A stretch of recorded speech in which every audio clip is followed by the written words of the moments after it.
comes a moment in every healing journey when you realize the hardest person to trust is yourself.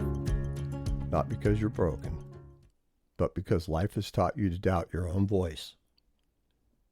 If you've been second-guessing your choices, questioning your worth, or feeling unsure about the next step, stay with me.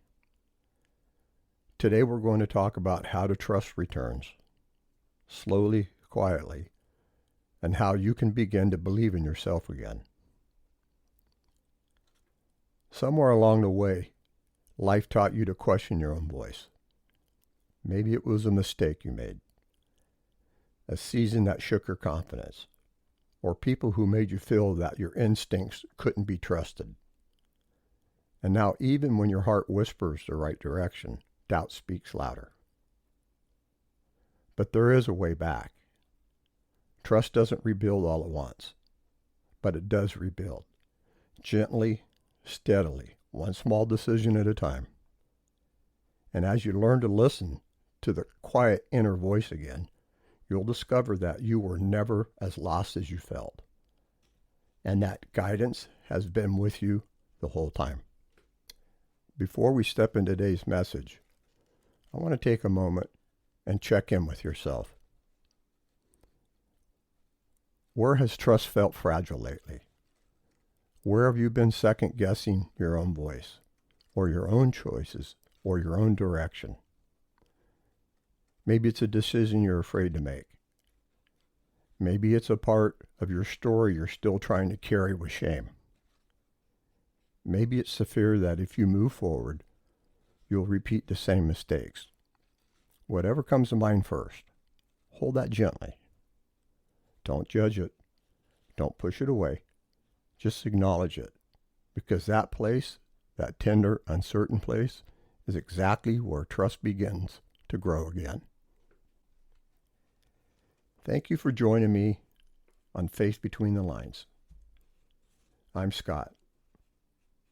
This is a space where we slow down, breathe deep, and look for the quiet truths hiding inside everyday struggles.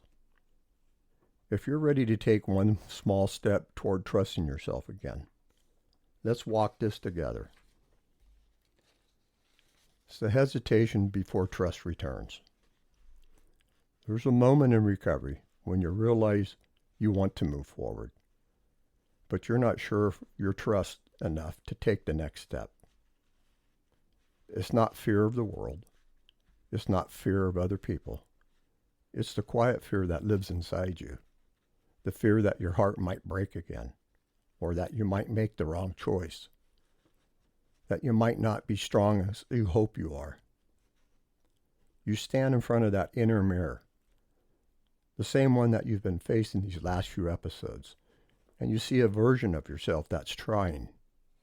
It's trying to heal, trying to grow, trying to believe. But trust doesn't return all at once.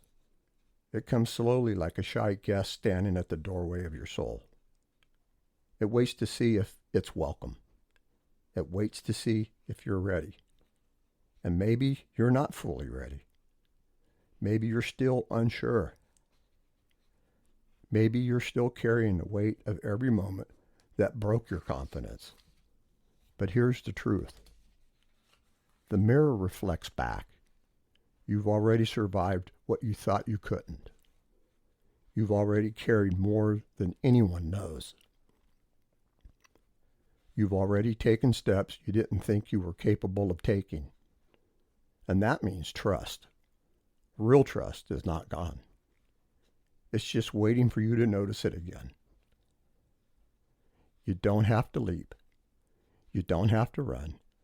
You only have to take one small step toward believing that you can trust yourself again, even a little.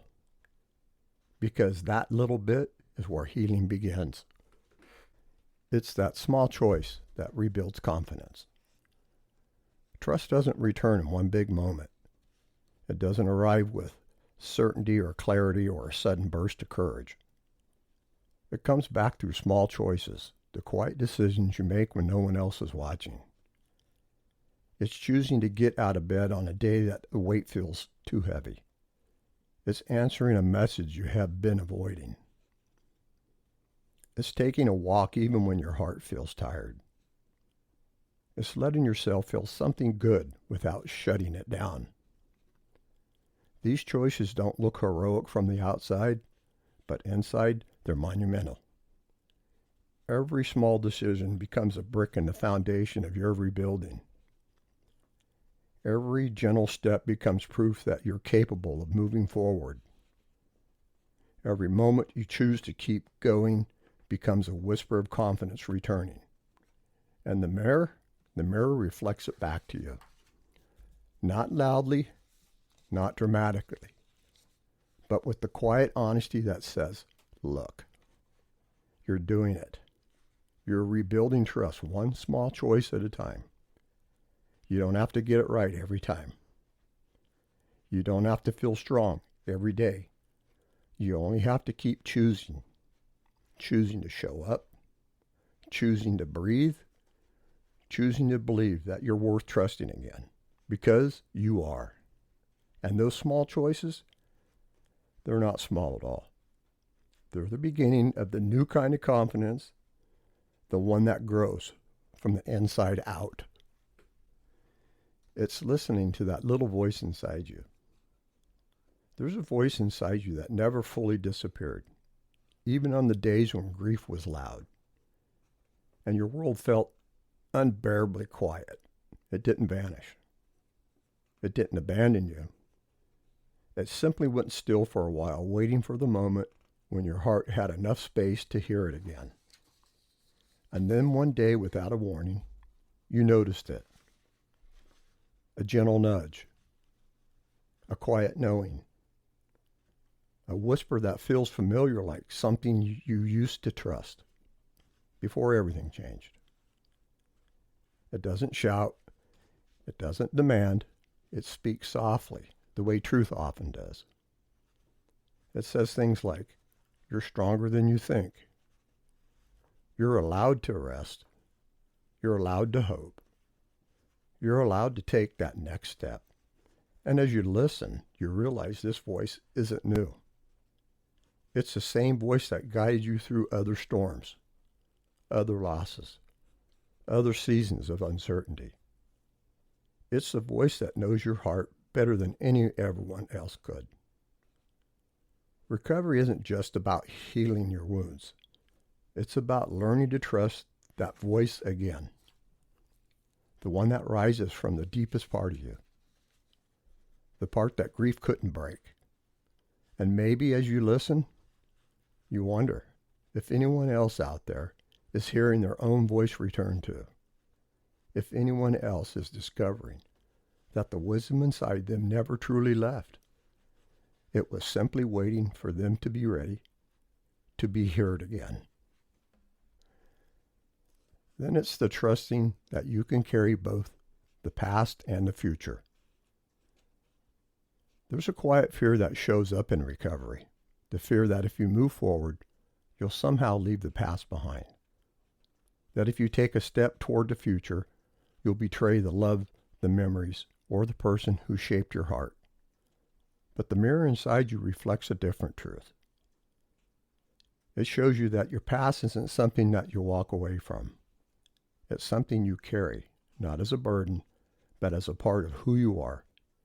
Every lesson, every memory of love, every piece of wisdom born from loss, it all travels with you. And the future you're stepping toward, it isn't asking you to forget. It isn't asking you to replace what was. It simply invites you to live again, to breathe again, to hope again, to trust again. You don't have to choose one or the other. You don't have to let go of the past to make room for what's ahead. Your heart is wide enough to hold both. Trust grows when you realize you're not abandoning anything. You're expanding. You're becoming someone who can honor what was while still searching for what could be. And maybe as you look into that inner mirror, you wonder if anyone else out there is learning the same thing. That healing isn't a choice between yesterday and tomorrow. It's the courage to carry both with grace. I wrote a poem for this episode. The name of this poem is called Where Trust Begins Again. I stood before the mirror, unsure of who I'd be. A heart still bruised from yesterday, a soul not fully free. The glass reflected pieces, both fragile and unplanned. The parts of me that trembled and the parts that chose to stand. It showed the roads I stumbled on, the nights I couldn't cope. Yet in the cracks of everything, I saw a seed of hope. A whisper rose within me, a voice I used to know. It spoke to me in gentle rhymes of strengths that starts to glow. It told me I was worthy, though healing still felt slow. That trust returns in quiet ways the heart learns as it goes. It said I didn't need to rush or prove what I could do. That every step toward believing was enough to carry through. And in that sacred moment, my spirit began to mend. For trust is not the finish line, it's where you start again.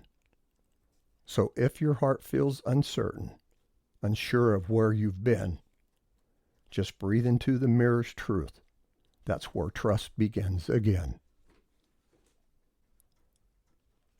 Before I close today, I want to remind you that this episode is part of a larger journey, a slow, steady unfolding of what it means to heal, to grow, and to return to yourself. Each episode, we're taking one more step into that story, the story that you and I are creating together, one episode at a time. So if today stirred something in you, stay with this arc. There's more ahead, and every chapter is leading us somewhere deeper, steadier, and more whole. Also, your presence in this space matters. You're felt here. Your questions or comments are always welcome.